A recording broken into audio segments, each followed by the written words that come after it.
প্রিয় শিক্ষার্থীরা, কেমন আছো তোমরা? নিশ্চয় ভালো আছো। আর একটা কথা জিজ্ঞেস করতে হয়, সেটা হচ্ছে তোমাদের পড়াশোনার ব্যাপার। গতকালকের পড়া যা দেওয়া ছিল সেটা হয়েছে তো? পড়া বাকি থাকলে কিন্তু পড়া বেশি জমে যায়, তখন আবার কষ্ট হয়। তো এ কারণে পড়া জমিয়ে রাখা যাবে না। আজকে কিছু ইংরেজি বিষয় আমরা দেখি কি করা যায়। রাইট ওয়ার্ড মিনিং, যদিও তোমাদেরকে বারবার পড়ানো, কিন্তু তোমাদের বারবার এই জিনিস ভুল হয়। রিপ্রিন্ট শব্দের অর্থ লিখতে বারবার ভুল হয়, কারণ এখানে পুনঃ বানান দন্তান্ন আছে, আবার এখানে রেফের ব্যবহার আছে, পুনর্মু, এরপরে দ্রোণ, পুনর্মুদ্রণ আর কি শব্দটা। তো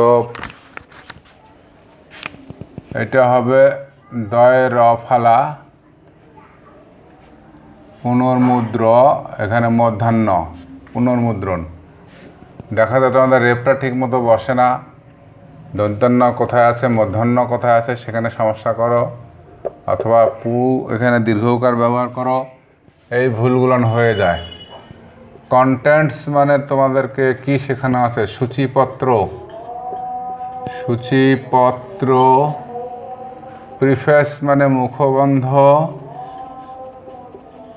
মুখ বয়ে ব, তারপর নয় ধ, অথবা তোমরা হয়তো লিখতে চাবে প্রসঙ্গ কথা। যদি প্রসঙ্গ কথা লিখতে চাও তাহলে এখানে হাইফেন ব্যবহার করা আছে, এটা করতে হবে। এই ছিল এরকম প্রসঙ্গ কথা। এরপরে হচ্ছে কমার্শিয়াল, এখানে বাণিজ্যিক বানান কিন্তু মধ্যাহ্ন এখানে আছে, বর্গীয় জয় জফলা রস্বইকার ক, বাণিজ্যিক। একাডেমিক, এখানে আছে শিক্ষা সংক্রান্ত বা প্রতিষ্ঠানিক, এরকম হয়, শিক্ষা সংক্রান্ত, শিক্ষা সংক্রান্ত। এরপরে ডু ইংলিশ, প্রকাশক কর্তৃক সর্বস্বত্ব সংরক্ষিত,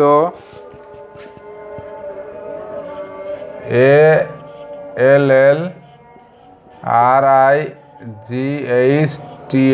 all rights, RESERVED, reserved, by,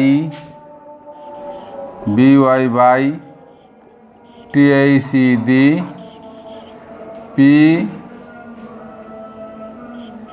PUB pub, LIL পাবলি, SHER সার, পাবলিশার, ফুল স্টপ।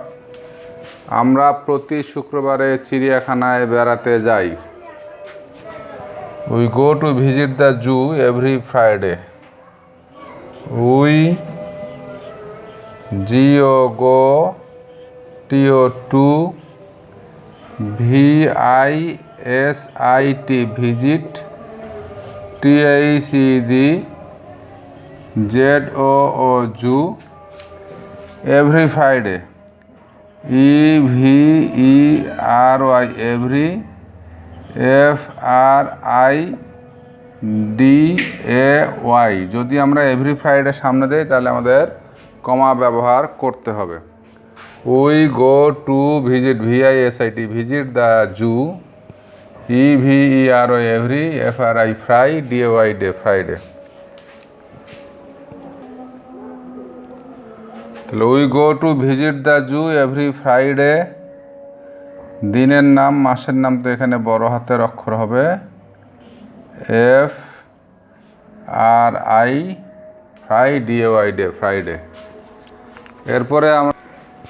এরপরে আমাদের সি নম্বর আসছি, কানিজ বাড়ি যায়। কানিজ বাড়ি যায়, KANIZ, কানিজ GO গো, HOME হোম। তোমাদের এখনও কিন্তু এই জায়গায় গোজ লিখতে চাও তোমরা, এখানে কোনো মানে কানিজ, গোজ তো হবেই, GOES গোজ, কানিজ গোজ হোম।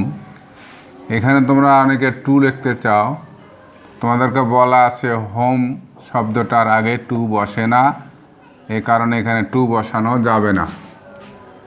বাংলাদেশ ফুলের দেশ, বাংলাদেশ ফুলের দেশ, বাংলাদেশ ফলের দেশ, বাংলাদেশ নদীর দেশ, বাংলাদেশ মাছের দেশ, বাংলাদেশ ধানের দেশ, বাংলাদেশ গানের দেশ। এই ধরনের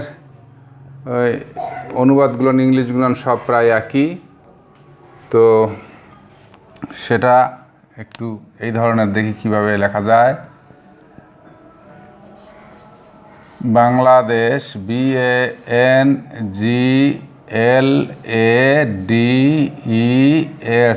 এই হলো বাংলাদেশ বানান। Is, Bangladesh is a land, LAND land, Bangladesh is a land. এরপরে কি, ফুল অফ ফ্লাওয়ার্স, ফল অফ ফ্রুটস, নদী অফ রিভার্স, এরকম। Bangladesh is a land of flowers, FLOWERS, Bangladesh ফুলের দেশ। Bangladesh is a land of flowers. তিনি আমার শিক্ষিকা, হি ইজ মাই শিক্ষিকা। হি হবে না এখানে, শিক্ষিকার কারণে হি হবে না, তাহলে কী হবে এখানে, সি হবে। SHE, she is my teacher, TEACHER।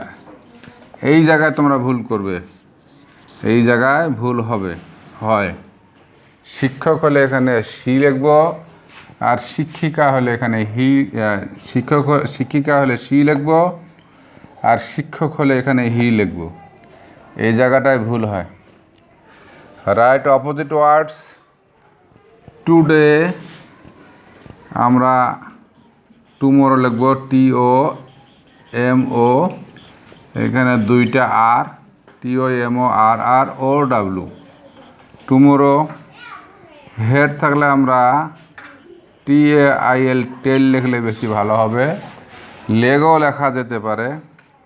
আবার সান থাকলে আমরা বিপরীত শব্দ হিসাবে লিখব মুন, সান থাকলে বিপরীত শব্দ লিখব মুন, MOON, মুন। আবার যদি রেইন থাকে তখন আমরা লিখব কি, সান। তবে রেইন থাকলে আমরা এখানে লিখব সান, এটা মনে রাখতে হবে। রেইন থাকলে সান লিখব, কিন্তু সান থাকলে রেইন লিখব না। রেইন থাকলে সান লিখব, কিন্তু সান থাকলে রেইন লিখব না। সান থাকলে মুন লিখব, আর রেইন থাকলে সান লিখব। এই জায়গায় ভুল হয় তোমাদের। এরপরে আছে ইয়োর। ইয়োর থাকলে আমরা মাইন লিখব, ইয়োর থাকলে আমরা কি লিখব, MINE, মাইন লিখব। Early late, LATE, late. Friend, foe অথবা enemy, FOE, foe. Life death, DEATH, বানানগুলো কিন্তু মনে রাখতে হবে।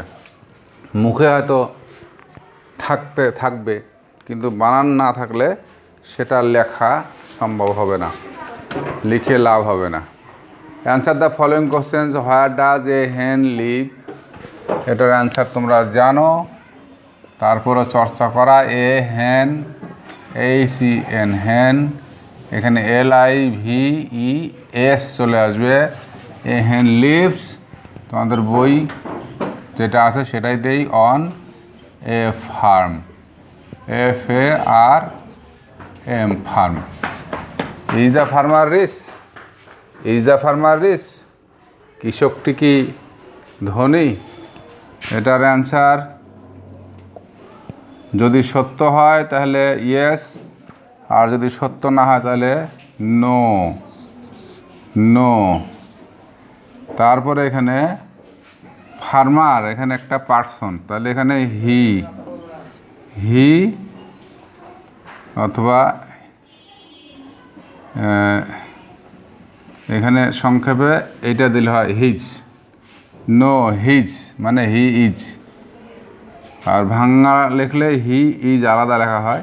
No he's not, NOT not. No he is not, না তিনি নন, অর্থাৎ তিনি বা সে কৃষক নন বা নয়। এরপরে আবার আমরা প্রকৃত তথ্যটা দিয়ে দেই, সেটা হলো হি ইজ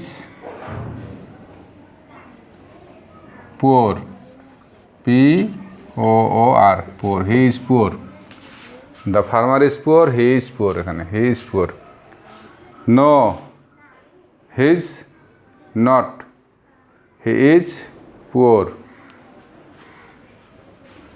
এরপরে what do we do with a bat, bat দিয়ে আমরা কি করি? Answer we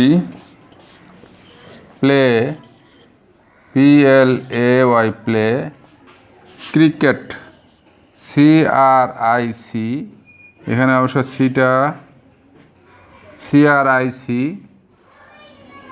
KET, we play cricket, আমরা ক্রিকেট খেলি with a bat, WITH with a BAT bat. এরকম যদি প্রশ্ন উপস্থিত দিয়ে দেয়, তার উপস্থিত উত্তরও আছে, উত্তর দেওয়ার মতো চর্চা থাকতে হবে।